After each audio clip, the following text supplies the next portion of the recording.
Hello, welcome to the video notes for lesson 2-2. This is all about solving inequalities. So our target is obviously I can solve inequalities in one variable, or with one variable. I think that's miswritten. Okay, so this begins on page, I believe, 5 in your notes, and we have some different properties that we're going to take a look at first.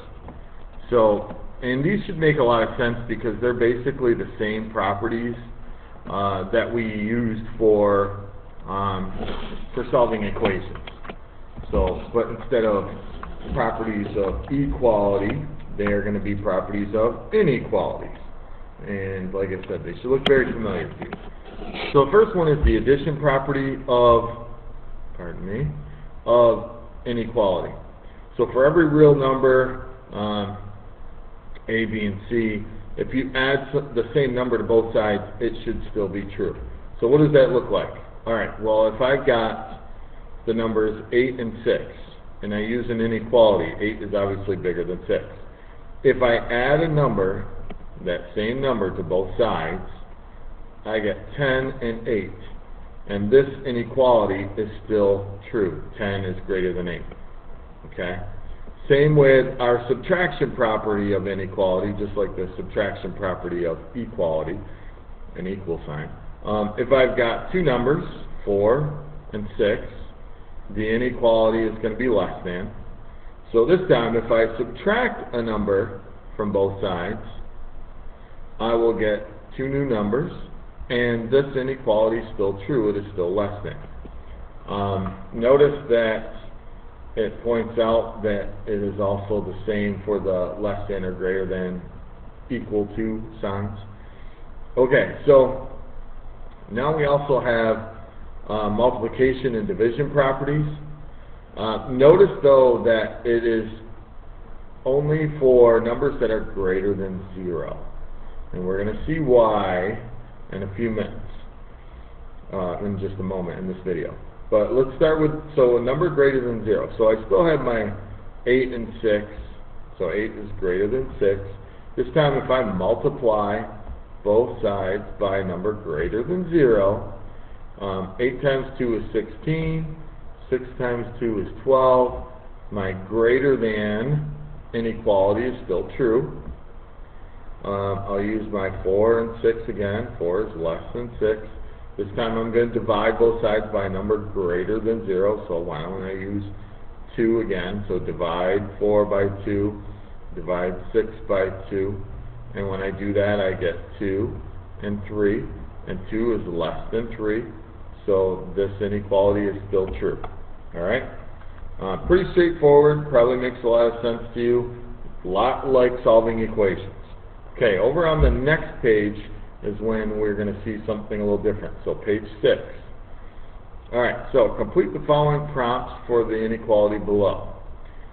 This is what happens when you divide or multiply by a number less than 0, like a negative number.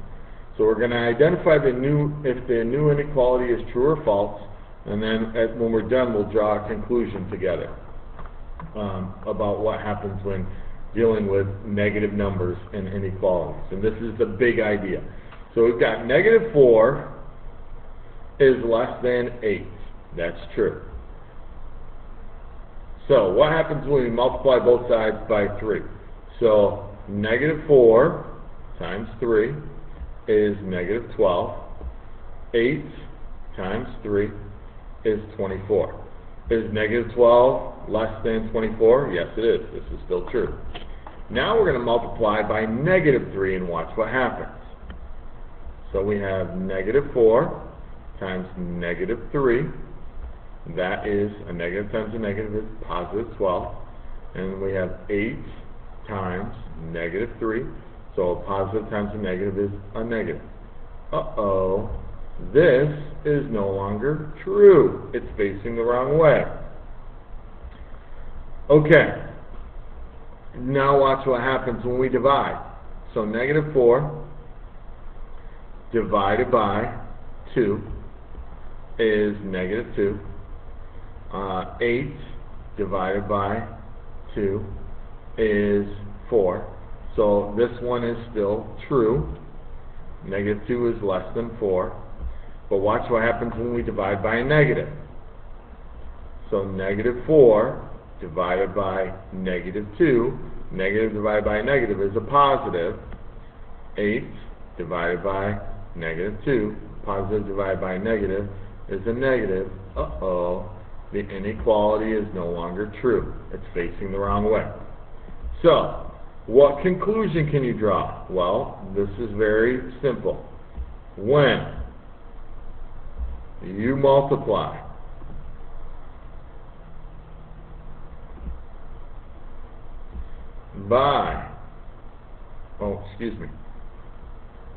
multiply or divide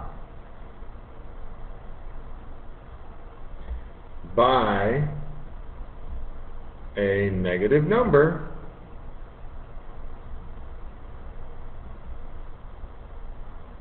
to make it true, you need to switch the inequality. So, you need, or you must, to switch the inequality. So, if it's less than, make it more than or greater than the inequality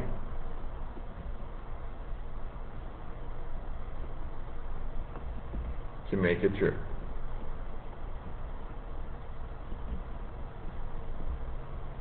Okay.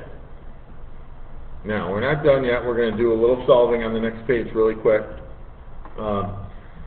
However, I am going to offer you a chance to earn some points on your scoreboard. I will allow up to 5 points for any students that can, so for each student that can restate this in class without looking at it, so you have to have your binder closed, you will get a point. I'll allow up to 5 students to do this. So hopefully 5 of you are actually listening and paying attention and will restate this in class. Raise your hand and say, hey, can I restate that statement? When you multiply or divide by a negative number, you need to switch the inequality to make it true.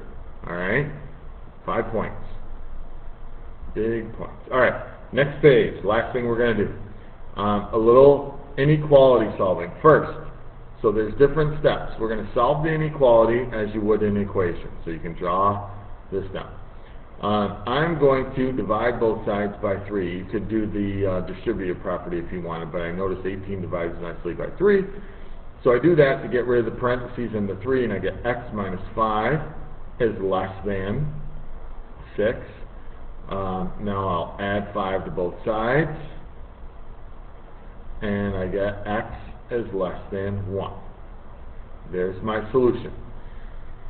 Okay, so now we're going to talk about drawing a solution as a number line, and then check your solution, check your number line. We'll actually do that in class.